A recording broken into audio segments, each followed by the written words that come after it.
Welcome to another edition of Read Along with Fred. Today, we are going to read from the classic novel, The Time Machine by H.G. Wells, first published in 1895.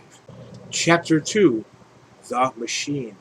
The thing the time traveler held in his hand was a glittering metallic framework, scarcely larger than a small clock, and very delicately made. There was ivory in it, and some transparent crystalline substance. And now I must be explicit, for this that follows, unless his explanation is to be accepted, is an absolutely unaccountable thing. He took one of the small octagonal tables that were scattered about the room and set it in front of the fire, with two legs on the hearthrug. On the table he placed the mechanism. Then he drew up a chair and sat down. The only other object on the table was a small shaded lamp, the bright light of which fell upon the model. There were also perhaps a dozen candles about, two in brass candlesticks upon the mantel, and several in sconces, so that the room was brilliantly illuminated. I sat in a low armchair nearest the fire, and I drew this forward so as to be almost between the time traveler and the fireplace. Philby sat behind him, looking over his shoulder. The medical man and the provincial mayor watched him in profile from the right, the psychologist from the left. The very young man stood behind the psychologist. We were all on alert. It appears incredible to me that any kind of trick, however subtly conceived and however adroitly done, could have been played upon us under these conditions. The time traveler looked at us, and then at the mechanism. "Well," said the psychologist. "This little affair," said the time traveler, resting his elbows upon the table and pressing his hands together above the apparatus, "is only a model. It is my plan for a machine to travel through time. You will notice that it looks singularly askew, and that there is an odd twinkling appearance about this bar, as though it was in some way unreal." He pointed to the part with his finger. "Also, here is one little white lever, and here is another." The medical man got up out of his chair and peered into the thing. "It's beautifully made," he said. "It took 2 years to make," retorted the time traveler. Then, when we had all imitated the action of the medical man, he said, "Now, I want you clearly to understand that this lever being pressed over sends the machine gliding into the future, and this other reverses the motion. This saddle represents the seat of the time traveler. Presently, I am going to press the lever, and off the machine will go. It will vanish, pass into the future time, and disappear. Have a good look at the thing. Look at the table too, and satisfy yourselves there is no trickery. I don't want to waste this model and then be told I'm a quack." There was a minute's pause, perhaps.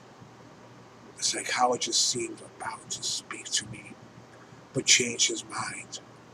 Then the time traveler put forth his finger toward the lever. "No," he said suddenly. "Lend me your hand," and turned to the psychologist.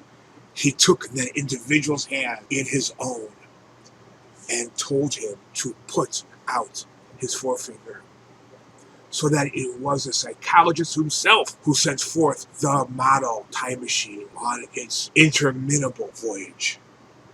We all saw the lever turn. I am absolutely certain there was no trickery. There was a breath of wind, and the lamp flame jumped. One of the candles on the mantel was blown out, and the little machine suddenly swung around, became indistinct, was seen as a ghost for a second perhaps, as an eddy of faintly glittering brass and ivory, and it was gone, vanished, save for the lamp table was bare. Everyone was silent for a minute, then Philby said he was damned. The psychologist recovered from his stupor, and suddenly looked under the table. At that, the time traveler laughed cheerfully. Well, he said, with the reminiscence of the psychologist. Then, getting up, he went to the tobacco jar on the mantel, and with his back to us, began to fill his pipe. We stared at each other. Look here, said the medical man. Are you in earnest about this? Do you seriously believe that that machine has traveled into time? Certainly, said the time traveler, stooping to light a spill at the fire. Then he turned, lighting his pipe, to look at the psychologist's face. The psychologist, to show that he was not unhinged, helped himself to a cigar and tried to light it uncut. What is more, I have a big machine nearly finished in there, he indicated, the laboratory, and when that is put together, I mean to have a journey on my own account. You mean to say that that machine has traveled into the future, said Philby? Into the future or the past, I don't for certain know which.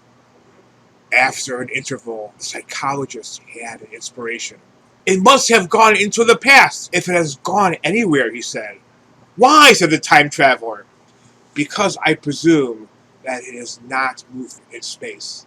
And if it traveled into the future, it would still be here all the time, since it must have traveled through this time.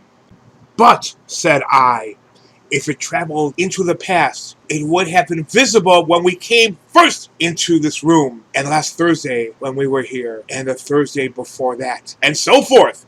Serious objections, remarked the provincial mayor, with an air of impartiality, turning toward the time traveler.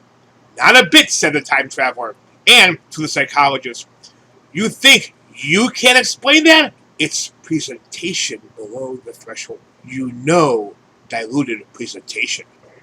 Of course, said the psychologist, and reassured us. That's a simple point of psychology. I should have thought of it. It's plain enough, and helps the paradox delightfully. We cannot see it, nor can we appreciate this machine any more than we can the spoke of a wheel spinning or a bullet flying through the air. If it is traveling through time 50 times or 100 times faster than we are, if it gets through a minute while we get through a second, the impression it creates will of course be only 1/50th or 1/100th of what it would make if it were not traveling in time. That's plain enough. He passed his hand through the space in which the time machine had been. You see, he said, laughing. We sat and stared at the vacant table for a minute or so. Then the time traveler asked us what we thought of it all. It sounds plausible enough tonight, said the medical man. But wait until tomorrow. Wait for the common sense of the morning.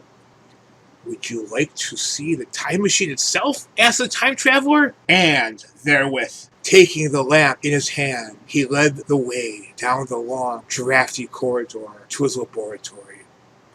I remember vividly the flickering light, his queer, broad head in silhouette, the dance of the shadows, how we all followed him, puzzled but incredulous, and how there in the laboratory we beheld a larger edition of the little mechanism which we had seen vanish from before our eyes.